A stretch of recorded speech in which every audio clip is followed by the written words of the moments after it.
I really want to take a moment to honor the two women of color who have just spoken for their consistent and long leadership fighting the good fight on this issue.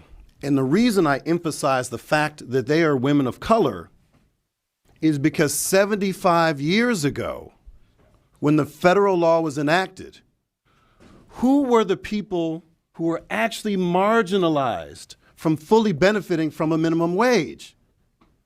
It was women and people of color. The people who were excluded from the original minimum wage were agricultural workers, domestic workers, people who worked for small-scale businesses. That's people of color and women. So there was a defining defect in the minimum wage when it was enacted. And why was there a defining defect? Because they needed enough votes to make it into law. And so they had to compromise. And when it's time to compromise, who are the folks who are always on the chopping blocks? Okay? So now fast forward 75 years, and who is on the front lines fighting the good fight? We've come a long way. And most specifically, in Harrisburg, Democrats have a new majority in the House of Representatives.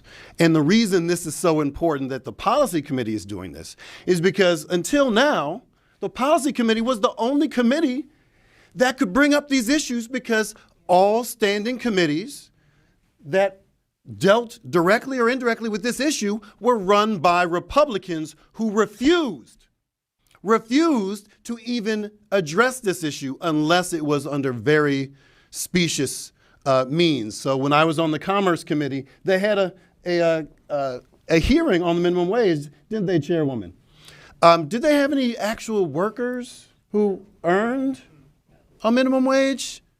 No. Well, we would have suggested it, but by that time, the House rules did not allow for minority chairs of standing committees to have at least one testifier that they wanted. So a lot has happened in a short period of time, but this context is important. This policy hearing is important, but I also see the new majority chair of the Labor Committee, Jason Dawkins from Philadelphia.